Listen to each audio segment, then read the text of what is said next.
Tel Aviv.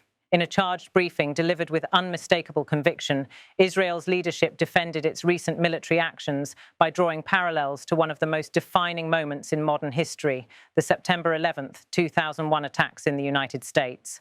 The tone was not merely defensive, it was assertive, aiming to position Israel's actions within the broader framework of international law, historical precedent, and the fight against terrorism. The speaker began by reminding the audience of a crucial international resolution adopted in the immediate aftermath of the 9/11 attacks. He said, "There's a Security Council resolution. I think it's 1373. It was adopted about 2 weeks after September 11th. The framing was deliberate. Resolution 1373, passed by the UN Security Council in late September 2001, required member states to deny safe haven, support, or resources to terrorists.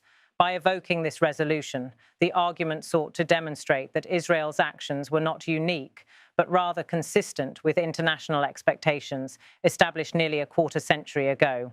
The reference set the stage for a broader comparison that the same principles which guided the US in its response to al-Qaeda should apply equally to Israel in its campaign against Hamas. The speaker then drew a direct line between America's post-9/11 policies and Israel's current decisions. He said, "On September 11th, the United States said, 'We will hunt down these terrorists wherever they are.'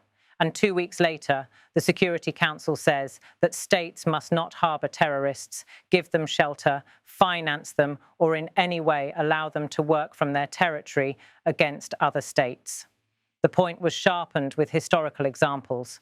America's military campaigns in Afghanistan and Pakistan were framed as natural extensions of Resolution 1373 and the declared right of states to defend themselves against groups operating beyond their borders. He said, "Based on that resolution and on the American policy, the United States bombed Afghanistan because that's where al-Qaeda was, and then they bombed Pakistan because that's where bin Laden was." The emphasis was unmistakable. If the US could act decisively across sovereign borders in the name of counterterrorism, then Israel too should be judged by the same standard.